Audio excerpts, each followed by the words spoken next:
بسم اللہ الرحمن الرحیم۔ شروع اللہ کے نام سے جو بڑا مہربان نہایت رحم والا ہے۔ السلام علیکم ورحمۃ اللہ وبرکاتہ۔ پیارے ناظرین، امید ہے کہ آپ سب خیریت سے ہوں گے۔ اللہ تعالیٰ آپ سب کو اپنے حفظ و ایمان میں رکھے، آمین۔ ناظرین، آج کی اس ویڈیو میں آپ کو قرآن مجید کا ایک ایسا حیرت انگیز سبق آموز اور ایمان فروز واقعہ سنانے جا رہی ہوں، جس کا تعلق حضرت موسیٰ علیہ السلام اور دنیا کی سب سے قیمتی گائے سے ہے۔ یہ وہی سچا قرآنی واقعہ ہے جس کی وجہ سے قرآن پاک کی ایک مکمل سورت کا نام سورۃ البقرہ یعنی گائے والی سورت رکھا گیا۔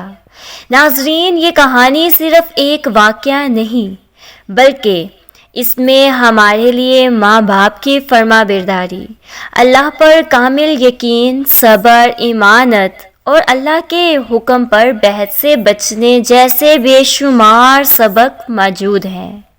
اس واقعے میں آپ جانیں گے ایک نیک باپ نے اپنی بچیا کو اللہ کی امانت میں کیوں دیا، ایک بیٹا اپنی ماں کا کتنا فرما بردار تھا، اور کیسے اللہ تعالیٰ نے ایک یتیم لڑکے کو دنیا کی سب سے مہنگی گائے کے ذریعے بے حساب دولت عطا فرمائی۔ ساتھ ہی آپ یہ حقیقت بھی جانیں گے کہ اللہ کے احکام میں بلا وجہ سوال اور بحث کس طرح انسان کو مشکل میں ڈال دیتا ہے۔ ناظرین، اگر آپ اس پورے واقعے سے اصل حقیقت اور مکمل سبق جاننا چاہتے ہیں تو ویڈیو کو آخر تک ضرور دیکھیے، اور کہانی شروع کرنے سے پہلے جلدی سے ویڈیو کو لائک کریں، چینل کو سبسکرائب کریں اور بیل آئیکن کو ضرور دبائیں تاکہ ایسی ایمان فروز اور سبق آموز کہانیاں آپ تک سب سے پہلے پہنچ سکیں۔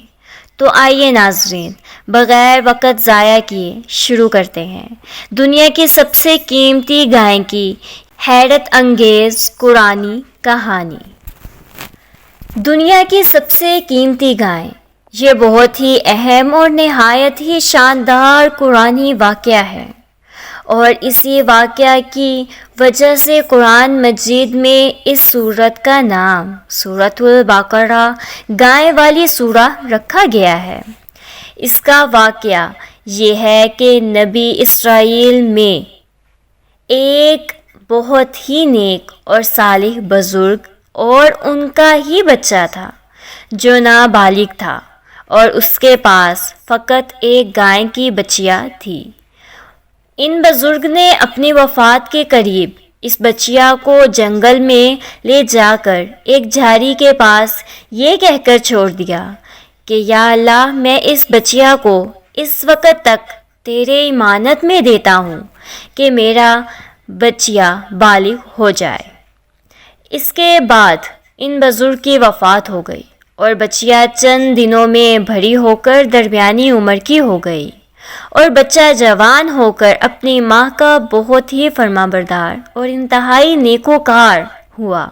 اس نے اپنی رات کو 3 حصوں میں تقسیم کر رکھا تھا، ایک حصہ میں سوتا تھا اور ایک ہی حصہ میں عبادت کرتا تھا، اور ایک حصہ میں اپنی ماں کی خدمت کرتا تھا، اور روزانہ صبح کو جنگل سے لکڑیاں کاٹ کر لاتا اور ان کو فروخت کر کے ایک دیہاتی رقم صدقہ کر دیتا، اور ایک دیہاتی اپنی ذات پر خرچ کرتا، اور ایک دیہاتی رقم اپنی والدہ کو دے دیتا۔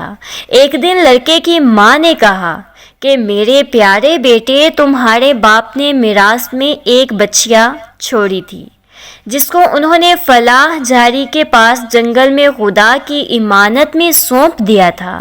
اب تم اس جھاڑی کے پاس جا کر یوں دعا مانگو کہ اے حضرت ابراہیم علیہ السلام، حضرت اسماعیل علیہ السلام، حضرت اسحاق، خدا تو میرے باپ کی سونپی ہوئی امانت مجھے واپس دے دے، اور اس بچیا کی نشانی یہ ہے کہ وہ پیلے رنگ کی ہے اور اس کے کھال اس طرح چمک رہی ہوگی کہ گویا سورج کی کرنیں اس میں سے نکل رہی ہیں۔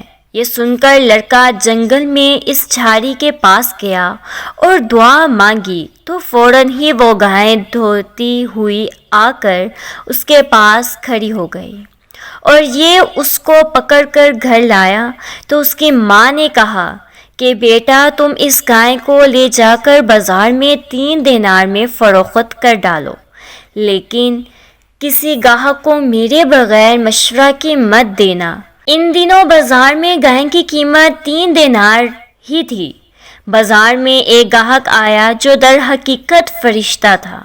اس نے کہا کہ میں گائے کی قیمت 3 دینار سے زیادہ دوں گا، مگر تم ماں سے مشورہ کیے بغیر گائے میرے ہاتھ فروخت کر ڈالو۔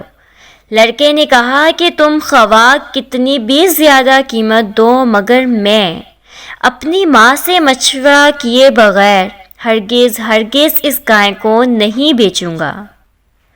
لڑکے نے سارا ماجرا بیان کیا تو ماں نے کہا کہ یہ گاہک شاید کوئی فرشتہ ہو۔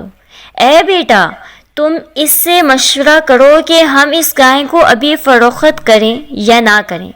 چنانچہ لڑکے نے بازار میں جب اس گاہک سے مشورہ کیا تو اس نے کہا کہ ابھی تم اس گائے کو فروخت نہ کرو، آئندہ اس گائے کو حضرت موسیٰ علیہ السلام کے لوگ خریدیں گے تو تم اس گائے کے چمڑے میں بھر کر سونا اس کی قیمت طلب کرنا، تو وہ لوگ اتنی ہی قیمت دے کر خریدیں گے۔ چنانچہ چند ہی دنوں کے بعد بنی اسرائیل کے ایک بہت مالدار آدمی کو، جس کا نام امیر تھا، اس کے چچا کے دونوں لڑکوں نے قتل کر دیا اور اس کی لاش کو ایک ویرانے میں ڈال دیا۔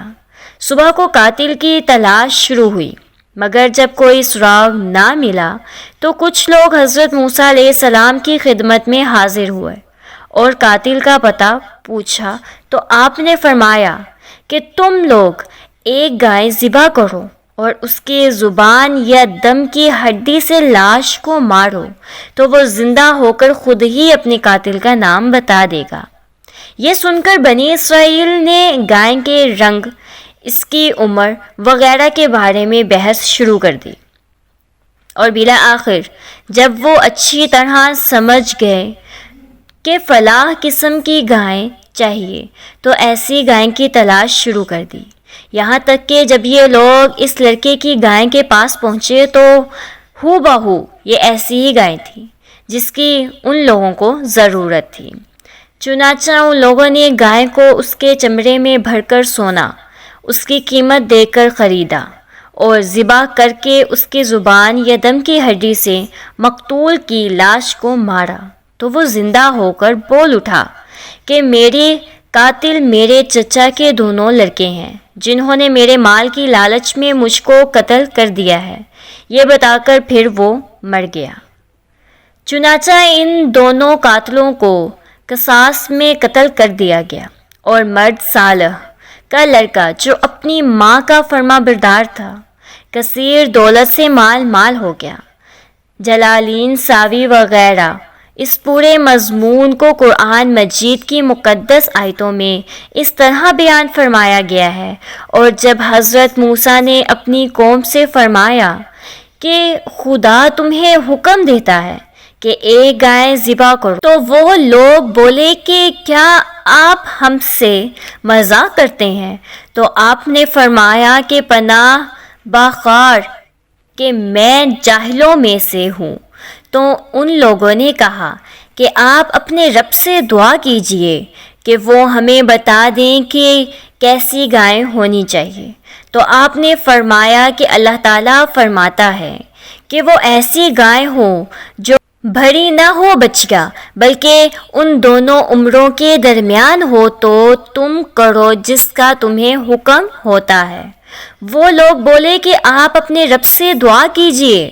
کہ وہ ہمیں بتا دیں کہ اس کا رنگ کیسا ہو، تو آپ نے فرمایا کہ اللہ تعالیٰ فرماتا ہے کہ وہ ایک پیلی گائے ہو جس کی رنگت ڈہراتی ہو، جو دیکھنے والوں کو خوش کر دے۔ وہ بولے کہ آپ اپنے رب سے دعا کیجئے کہ وہ ہمیں صاف صاف بیان کر دیں کہ وہ کیسی گائے ہوں، کیونکہ گایوں میں ہم کو شبہ پڑ گیا، اور اللہ چاہے تو ہم راہ پا جائیں گے۔ آپ نے فرمایا کہ وہ ایسی گائے ہوں جس سے زمین جوتنے کی خدمت نہ لی جاتی ہو، اور نہ وہ کھیت میں پانی بھرتی ہو، بے عیب ہو اور اس میں کوئی داغ بھی نہ ہو۔ یہ سن کر وہ لوگ بولے کہ اب آپ ٹھیک ٹھیک بات لائے۔ پھر ان لوگوں نے اس گائے کو ذبح کیا، اور وہ ذبح کرتے معلوم نہ ہوتے تھے۔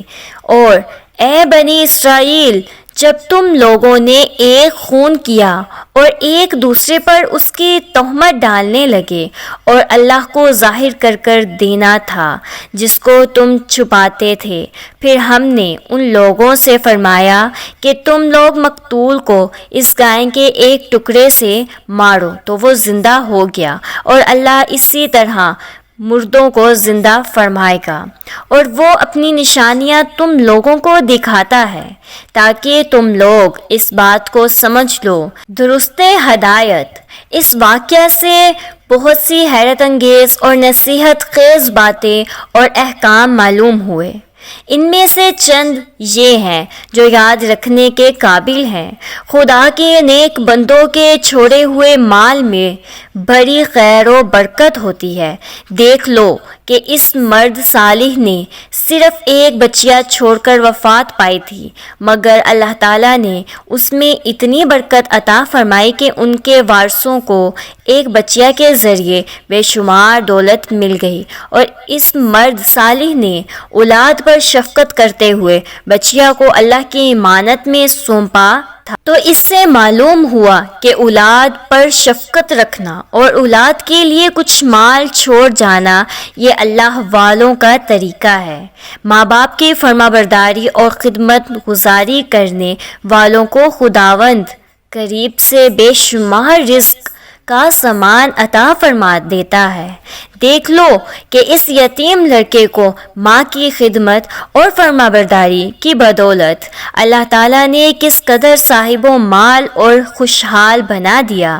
خداوند قدوس کے احکام میں بحث سوہ کر کرنا مصیبتوں کا سبب ہوا کرتا ہے۔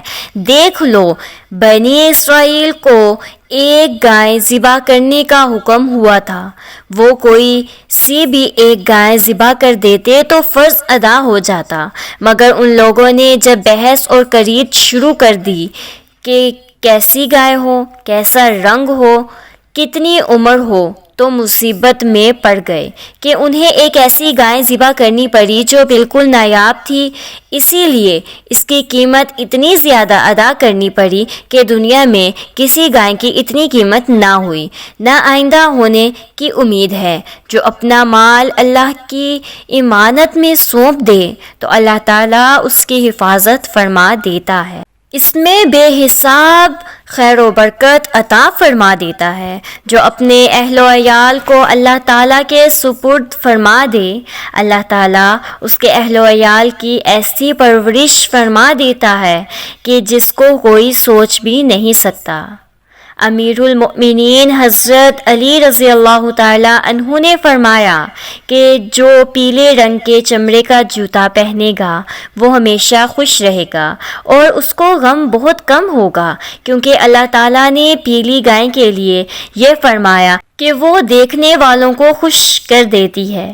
اس سے معلوم ہوا کہ قربانی کا جانور جس قدر بھی زیادہ بے عیب اور خوبصورت اور قیمتی ہو، اسی قدر زیادہ بہتر ہے۔